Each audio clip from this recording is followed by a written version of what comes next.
So yeah, 2022 is definitely my favorite year in content creation. Let's talk about why.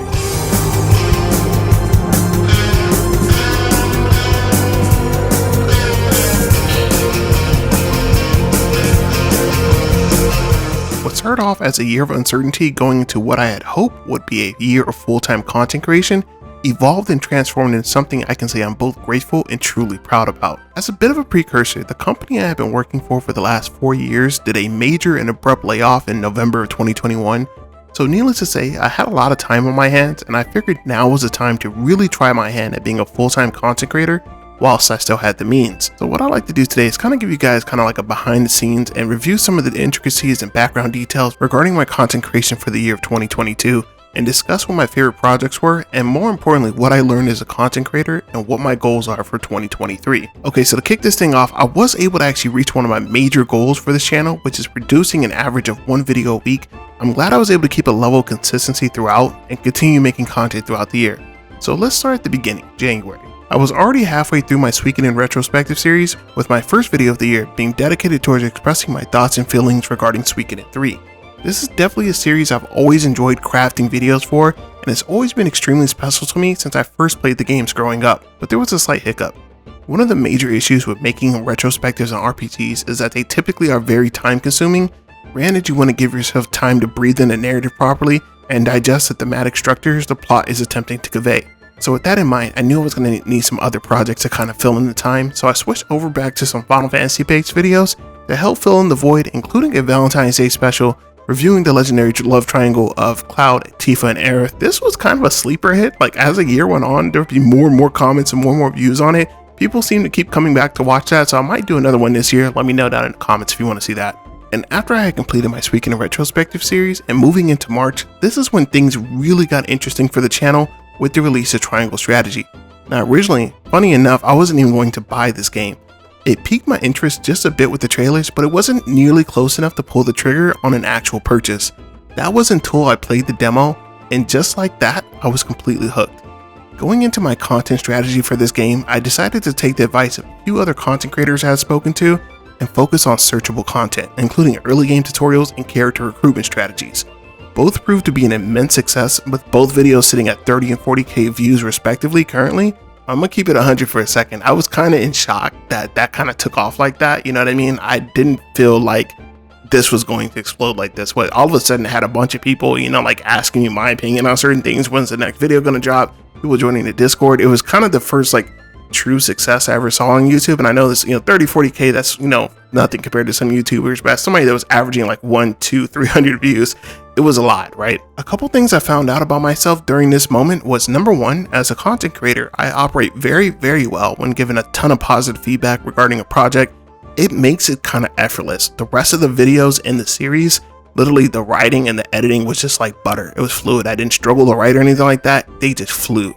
And number two, and somewhat more important, was learning how to take critiques and at times people just flat out hating, regarding the projects.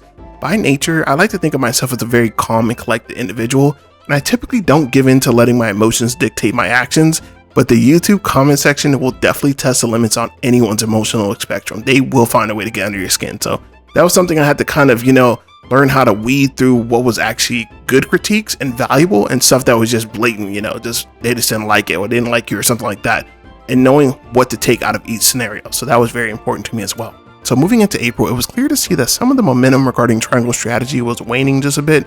So for the sake of not getting stale with the content, I pivoted over to doing some guides for Chrono Cross. It's a game that I had never played. My brother played it, I played Chrono Trigger. So I was actually excited to play the game. Using the lessons I had learned from Triangle Strategy, my focus once again was to provide value in the form of tutorials and weapon guides.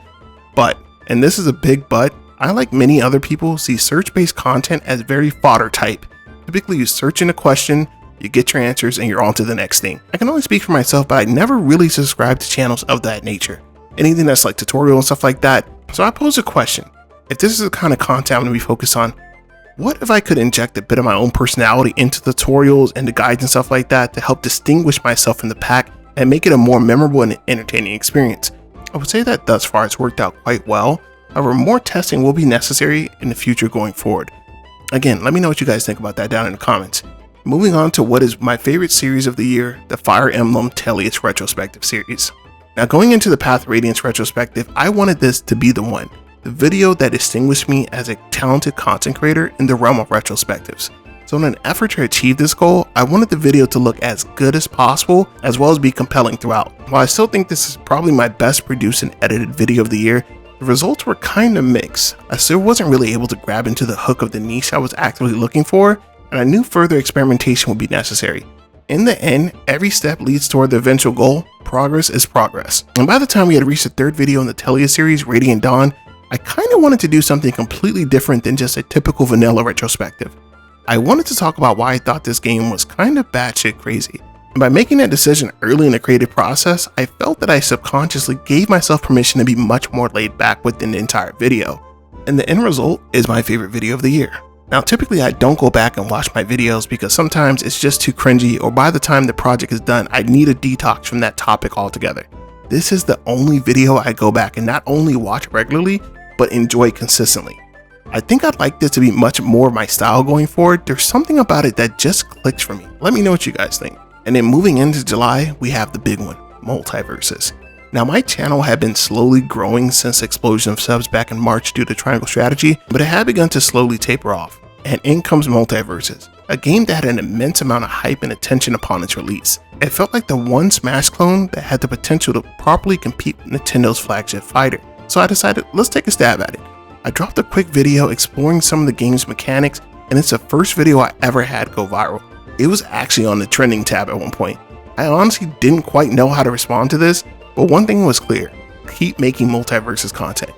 We had another breakthrough video with the strongest characters in Multiverses. Both videos together garnered almost 500,000 views and earned me my first ever decent YouTube payout after 3 years. It was one of the few moments this year where I can actually stop and say I can actually create quality content that will connect with a host of people. It can happen. Now, 2 things of note happened next. Number 1, I was an idiot, and for some reason I expected all future videos regarding Multiverses to generate the same level of interest consistently going forward for each video. Absolute delusion. And number 2, I grossly overestimated a few things, such as the game's ongoing popularity, searchable content for the game, and more importantly than anything else, I think my own passion for Multiverses. I was definitely beginning to find the game to be quite stale and repetitive at times, and started to actively avoid playing outside of with just a few friends casually.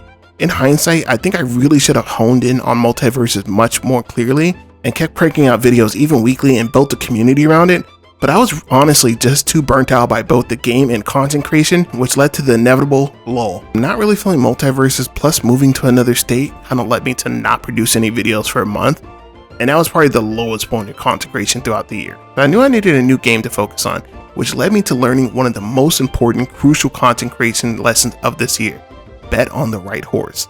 I had some interest in a game called Diofield Chronicle when it first came out, so I decided let's go ahead and take a stab at it. The game was okay-ish, but it seemed like there was very little interest from the general viewing public, which led to it doing kinda bad on the YouTube scale.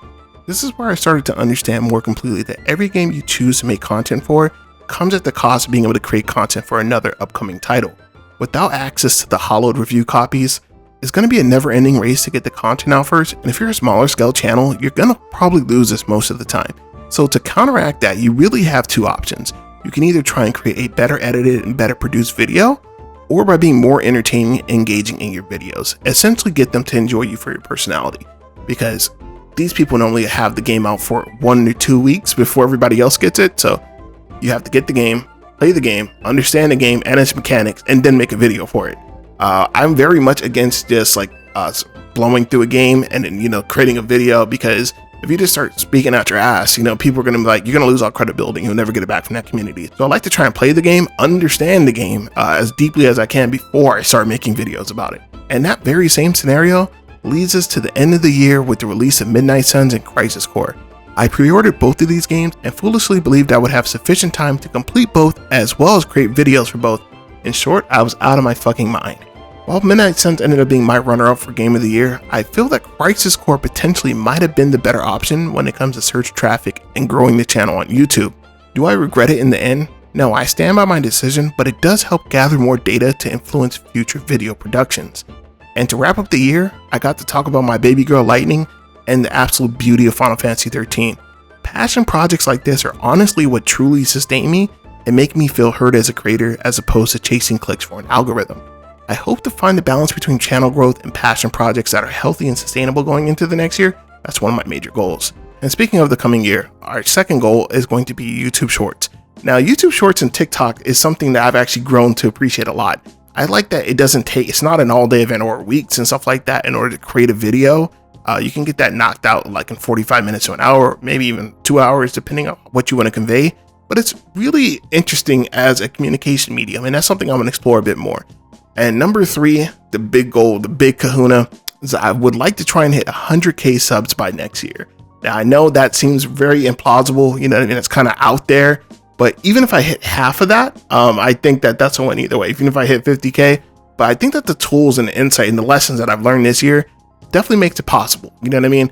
I definitely don't think it's beyond the realm of possibility. I just have to find a way to make videos that I want to create, because when the passion's there, it just flows. You know what I mean? If it's something where I feel like I'm just kind of riding the wave, you know what I mean? Eventually, I'm not going to get into it, you know, like Multiverse and stuff like that. I really liked it at the beginning. But once it dies, it's hard for me to pull myself in to say, I'm going to keep making videos for this. You know what I mean? Because I just not into it, you know? So with that being said, I want to wish you guys a happy New Year's, and let me know what you want to see from this channel in the new year and what your favorite project of this past year was. LC signing out. Peace.